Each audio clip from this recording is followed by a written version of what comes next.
NEET के exam में अब बस 40 दिन का टाइम बचा और ऐसे में कई सारे स्टूडेंट्स ऐसे होते हैं जो बिल्कुल डीमोटिवेट हो जाते हैं, जिनको कुछ भी समझ में नहीं आता है। कई सारे स्टूडेंट्स तो लोगों के ताने सुन सुन के परेशान हो जाते हैं क्योंकि वो मॉक टेस्ट में कम स्कोर कर रहे होते हैं और उस टाइम पे बहुत सारे लोग उनको कोशिश करते हैं कि उनको गिरा दे, बिल्कुल डीमोटिवेट करते कि वो पढ़ना ही बंद कर दे, क्योंकि इस दुनिया में कोई भी नहीं चाहता कि तुम्हारा भला हो एक्सेप्ट तुम्हारे पेरेंट्स। तो उनकी बातों से बिल्कुल भी डिमोटिवेट नहीं होना है।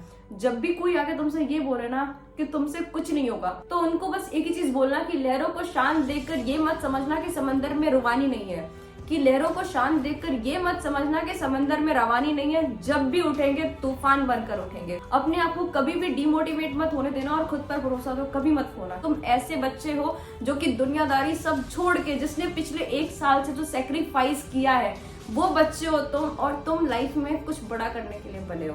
अपने आप को उन लोगों की बातों से अफेक्ट मत होने देना। तुमने महाभारत देखा होगा, उसमें ये बोलते हैं कि अर्जुन का निशाना इसलिए मछली की आंख पे लगा क्योंकि उसको मछली की आंख के अलावा और कुछ दिख ही नहीं रहा था। इसलिए तुम्हें भी बस अपना निशाना बस एक ही जगह लगाना है, और वो है कि नीट का एग्जाम, मतलब 5 मई का जो एग्जाम है उसमें तुम्हें अच्छा परफॉर्म करना है। और तुम्हें ये भी नहीं सोचना कि अभी जो एग्जाम्स में दे रहा हूँ उसमें मेरे कितने मार्क्स आ रहे हैं। तुम्हें बस अपने आप को डे बाय डे इंप्रूव करते रहना है। बहुत सारे स्टूडेंट्स ऐसे होते हैं जो मुझसे आके बोलते हैं दीदी मॉक टेस्ट में अच्छा स्कोर नहीं कर रहा हूँ तो मैं क्या करूँ। मैं तुमसे ये बोलूंगी कि ये अपॉर्चुनिटी है, इसको एक अपॉर्चुनिटी की तरह देखो कि अगर तुम्हारे मॉक टेस्ट में क्वेश्चन गलत हो रहे हैं तो तुम्हें एटलीस्ट ये पता चल रहा है कि तुम्हारे वीक पॉइंट्स क्या है, उनको स्ट्रांग बनाओ, तभी तो तुम आगे बढ़ोगे।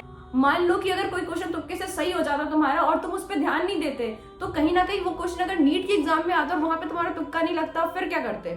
इसलिए जो भी चीजें गलत हो रही है ना उसको होने दो और उसको सही करने पे ध्यान दो, तभी तुम्हारा सिलेक्शन होगा। अपने आप को रोज इम्प्रूव करो, मेहनत करोगे बिल्कुल होगा। जब मैं नीट का एग्जाम दे रही थी तो मेरे भी 300 नंबर आए थे नीट के एग्जाम के जस्ट 30 दिन पहले।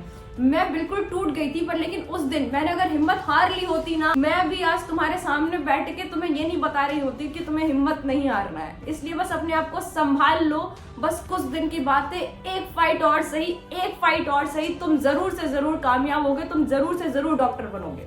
सो hi everyone, this is Sumedha Gupta, MBBS final year student. कई सारे स्टूडेंट्स मुझसे डीएम करके यही पूछ रहे कि रिवीजन कैसे करें, क्योंकि उनको ये नहीं समझ में आ रहा कि एक दिन में 3 सिलेबस कैसे कंप्लीट करना है। ठीक है, तो एक दिन में 3 सिलेबस करने की जगह तुम ये फोकस करो कि किस चैप्टर को करने से तुम्हें ज्यादा फायदा मिलेगा, यानी कि किस चैप्टर को करोगे तो उस चैप्टर से आए हुए क्वेश्चन को तुम डेफिनेटली सही कर पाओगे।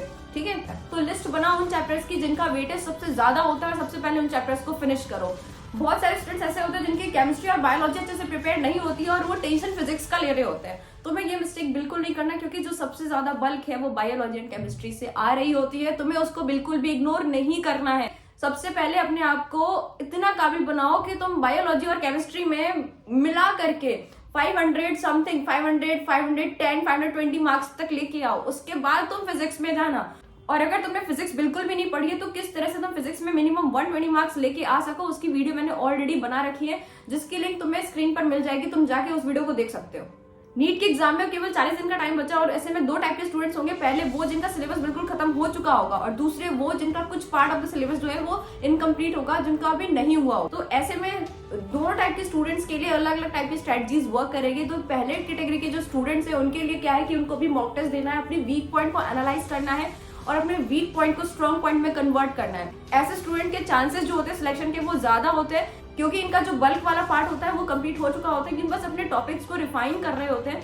इस कैटेगरी के स्टूडेंट्स को बहुत सारे मॉक टेस्ट देने चाहिए। जब मैं अपनी नीट की प्रिपरेशन कर रही थी तो मैं इसी कैटेगरी में फॉल करती थी। उस टाइम पे मैंने सिर्फ और सिर्फ मॉक टेस्ट किया था, उसको एनालाइज किया था, अपने आप को रोज इंप्रूव किया था। तो इन टाइप के स्टूडेंट्स को भी यही करना होता है। इस साल नीट में 25 लाख प्लस एप्लीकेशन फॉर्म भरे गए, जिसमें से सभी स्टूडेंट पढ़ाई करेंगे, पर लेकिन सिलेक्ट वही बच्चा होगा जो सही चीजें पढ़ेगा और रिविजन टाइम पे करेगा।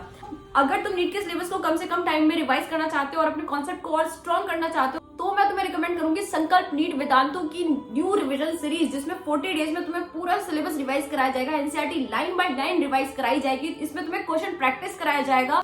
इसमें तुम्हें मिलेंगे smart 1 shot series, physics, chemistry, biology, हर सब्जेक्ट के, जो कि इंडिया के सबसे टॉप एजुकेटर्स तुम्हें डिलीवर कर रहे होंगे डायरेक्टली। और ये होने वाला है इंडिया का सबसे बेस्ट अभी तक का रिविजन सीरीज। इसमें तुम्हें काफी कंसाइज वे में टू द पॉइंट जो चीजें नीट में आने वाली है उन सारी चीजों को पढ़ाया जाएगा। नीट का सिलेबस बहुत बड़ा है, पूरे सिलेबस को पढ़ना इन 40 दिनों में नियरली इम्पॉसिबल है, पर लेकिन वो चीजें जो कि नीट के एग्जाम में आने वाले हैं वो पढ़ना हमारे लिए सबसे ज्यादा इंपॉर्टेंट है।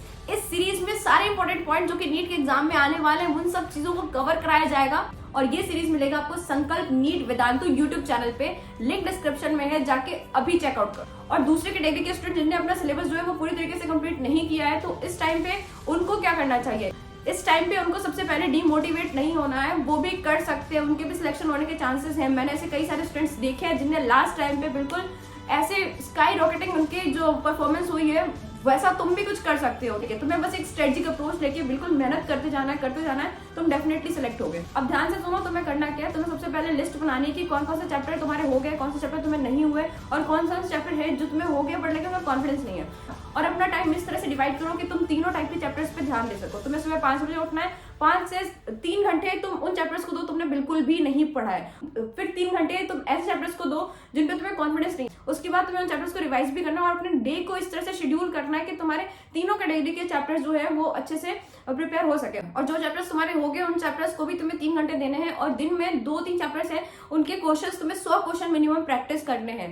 ठीक है, और एक्टिव रिकॉल के साथ करना है, ऐसे नहीं कि तुम्हें पैसिवली तुम रीड कर रहे हो उससे कुछ नहीं होगा। जब भी तुम रीड कर रहे हो, कोई भी चीज नई चीजें पढ़ रहे हो या पुरानी चीजें ही पढ़ रहे हो, तो साथ में एक नोटबुक लेके रखो। जैसा कि मैं हमेशा रिकमेंड करती हूँ, नोटबुक में उन सारी चीजों को लिखो जो कि तुम्हें लग रहा है कि ना मैं तुम भूल जाओगे। जो चीजें तुम भूल जाओगे तुम्हें उस नोटबुक में लिखना है, और तुम्हें उसके बाद उस चीज को एकदम बिल्कुल याद कर लेना है, बिल्कुल याद कर लेना है। ऑर्गेनिक इनऑर्गेनिक बहुत ज्यादा वॉलेटाइल होता है, हम बहुत हाल के हाल भूलते हैं इन चीजों को। और अगर तुम्हारे साथ ये प्रॉब्लम है ना, तुम बहुत सारे एमसीक्यू सॉल्व करो। मेरे साथ भी ये सेम समस्या थी, तो मैंने बहुत सारे एमसीक्यू सॉल्व किए थे। एमसीक्यू सॉल्व करते करते कब मेरा जो चैप्टर है बिल्कुल पक्के से प्रिपेयर हो गया, मुझे खुद को पता नहीं चला। जब तुम एमसीक्यू सॉल्व कर रहे होगे तो उस टाइम पे तुम्हें बस मार्किंग करनी है कि कौन सा क्वेश्चन तुमसे नहीं बना है, कौन सा क्वेश्चन तुमसे बन गया है, कौन सा क्वेश्चन तुम्हारे डाउट का है, तुम्हें सब मेंशन करना है, सब तुम्हें मार्किंग करनी है। उसके बाद तुम्हें दोबारा से एनसीईआरटी पढ़नी है। तुम 1 शॉट वीडियोस भी देख सकते हो। सो आई होप कि तुम्हें मेरी वीडियो से हेल्प मिली हो। So this was all about this video. Thank you for watching.